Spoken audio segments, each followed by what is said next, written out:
Meredith Seithel is the founder of an organization that is putting on a charity event, and it's called Unmasking the Face of Sex Trafficking. Meredith Seithel, welcome to Big 550 KTRS. Thanks for joining us. Good morning. Thank you for having me. All right, so tell us about this event. It's called the Queen of Hearts. What's going on? Yes, Queen of Hearts Masquerade Ball, Unmasking the Face of Sex Trafficking. This is a large gala for us. It's one of our biggest fundraisers for the organization. We work with women and teenagers here locally and nationally that are sexually exploited and trafficked online. So this is raising awareness for that issue and how large it is here in our area, and the hopes of being able to obtain a emergency placement home for the girls that we work with. How long have you been around? How long has the organization been around?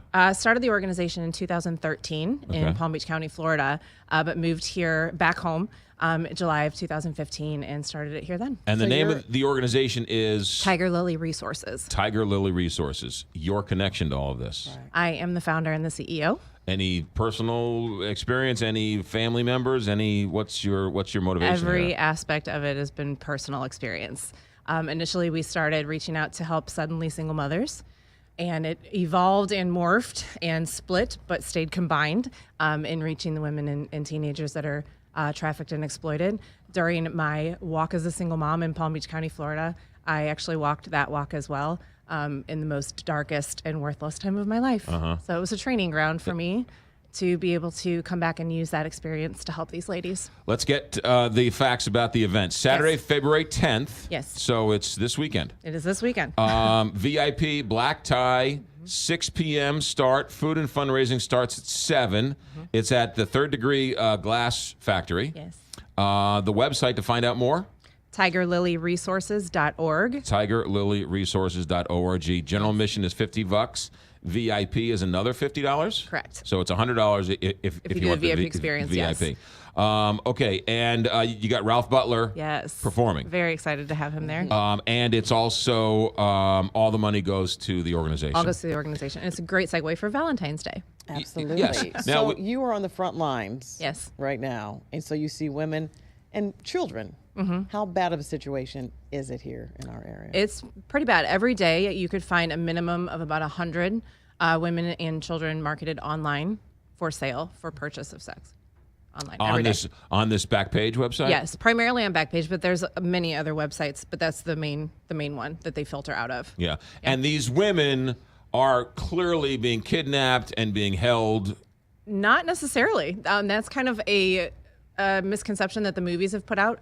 A majority of the time, these ladies actually know the person who's trafficking them. So it starts very slowly. It's a lot of manipulation, a lot of mental breakdown. Right. So it starts with a familiar person, and then it evolves into being trapped into a lifestyle that they never anticipated to walk into. A lot of people think these are kids who are from broken homes, nowhere else to turn to. They typically are. Yeah. Yeah. They're looking for that love and affection and attention, and that's what attracts them in the first place. And then the glitz and the glamour of, I'm going to get your nails done and get your hair done and go take you shopping.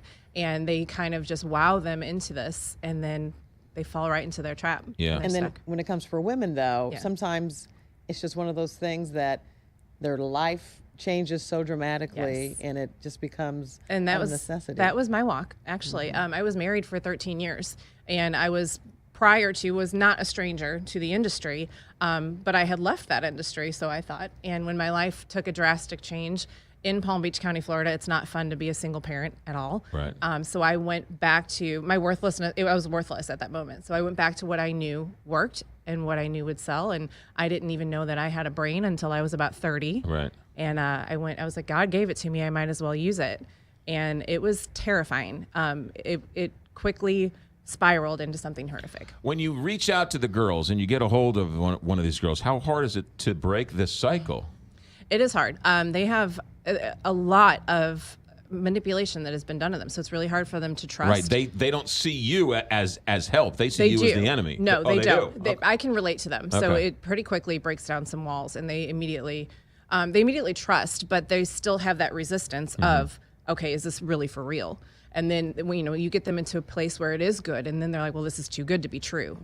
And it's just it takes a lot to unravel all of the the manipulation that was done to They them. say St. Louis is a hotbed because of where it is and the interstates and everything else. Is that true? That's correct. Yep, we're listed number 16 by the National Trafficking Hotline in the country. Do the number girls 16. come from here, or they get transferred here, or Both? A lot of it is local, but there are some that they get. What about transported the around. men? The men from here too? The men that are trafficked or the buyers? The buyers, yeah. It depends. We actually had a man. We were setting up some mock ads to see what responses we would get. And we had a man that was willing to drive an hour and a half at 12:30 in the morning to come and meet for a quote unquote date. Is it so pervasive that we could be in the mall, we could be at the store, we could be at the gas station, and it's right under our nose and we don't even see it? Absolutely. What do we look for? What do we see? A lot of times, just girls that look really tired when they should not be tired, like middle of the day, dead tired. Girls that are just really vulnerable, that walk around with shoulders down, head down. Those are, within seconds, the predator knows if they could get that girl or not just by saying, "Hey, honey, how are you?" And by her response, he knows if he could get her or not.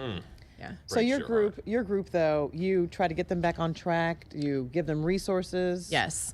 The hope for our home is that we can provide emergency placement. There's just not enough services here, especially, but nationwide as well. So emergency placement, so they have a safe place to go and just honestly be loved for the sake of being loved, and then immediately start dealing with the trauma effects that happen to them. Right now, we reach out to domestic violence shelters, but that's its own. It's a whole other. There's so many layers that go along with this. All right, Tigerliliresources.org. I'm sure if you Google Tigerlili, Lili Resources, Tigerlili.org. It's this Saturday, February 10th at the Third Degree Glass Factory. VIP, general admission, $100. Ralph Butler Band. It'll be a great time. Everything starts at 6. Now, let me also say this. That if somebody out there just can't go and wants to write you a check, they're more than happy to do that too. Absolutely. And they get a hold of you. They get a hold of you at TigerLiliResources.org. Absolutely. Because a lot of people can't go, don't want to go, but they just want to give money to a great organization. Absolutely. And there's a lot of work to be done, so it's very appreciated. TigerLiliResources.org. Yes. That is Meredith Seithel, St. Louis, and doing great work. Thank you, and good luck. Thank you.